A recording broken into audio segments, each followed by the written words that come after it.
Good morning to all of you my students. আমি আজকে তোমাদের সাথে যে আলোচনাটা করতে বসেছি সেটা হলো যে সামনে এসএলএসটি পরীক্ষার ইন্টারভিউ আসছে।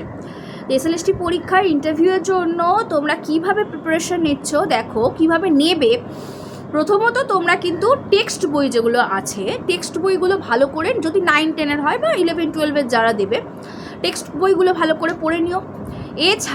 এছাড়াও কিন্তু তোমরা অবশ্যই কি বলবো, ওই সাহিত্যের ইতিহাসটা ভালো করে পড়বে। সাহিত্যের ইতিহাস আর গ্রামারটা ভালো করে পড়ে যেও, কেননা ওখান থেকে প্রশ্ন জিজ্ঞেস করবে। এছাড়াও যেটা দেখছি সেটা হলো যে বিভিন্ন সাহিত্যে কখন কে নোবেল পেয়েছে, কে সাহিত্য একাডেমি পেয়েছে, কোন উপন্যাসের জন্য পেয়েছে, কে বুকার প্রাইজ পেয়েছে, এগুলো একটু দেখে যেও। আর বাকি যেগুলো বলবো সেগুলো হলো যে ইন্টারভিউ বোর্ডে গিয়ে তোমাদের প্রশ্নগুলো হওয়ার পর তোমাদের ডেমো আছে।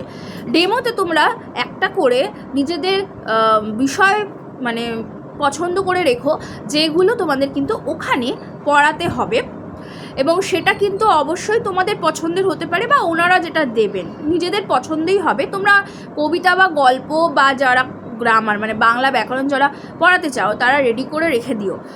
আর অবশ্যই বোর্ডে কিন্তু সমস্ত যেভাবে পড়ানোর মানে যেটা তোমাদের ট্রেনিংয়ে করে এসেছো বিএডে, সেইভাবেই আর কি পন্থা অবলম্বন করে এগিয়ে গিয়ে তোমাদের ডেমো ক্লাস কমপ্লিট করো।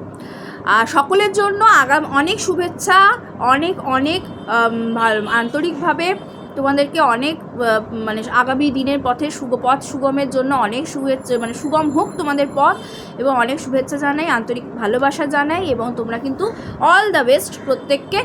ইন্টারভিউয়ের জন্য তোমরা রেডি হও, খুব তাড়াতাড়ি ফল প্রকাশ পেতে চলেছে। আর তোমাদের ভিডিওটা যদি ভালো লেগে থাকে, এই ছোট্ট ভিডিও, অবশ্যই কিন্তু তোমরা সাবস্ক্রাইব করে দেবে চ্যানেল, লাইক করে বন্ধুর সাথে শেয়ার করে কমেন্টে জানাও তোমাদের কেমন লাগছে। আজকে এই পর্যন্তই, থ্যাংক ইউ।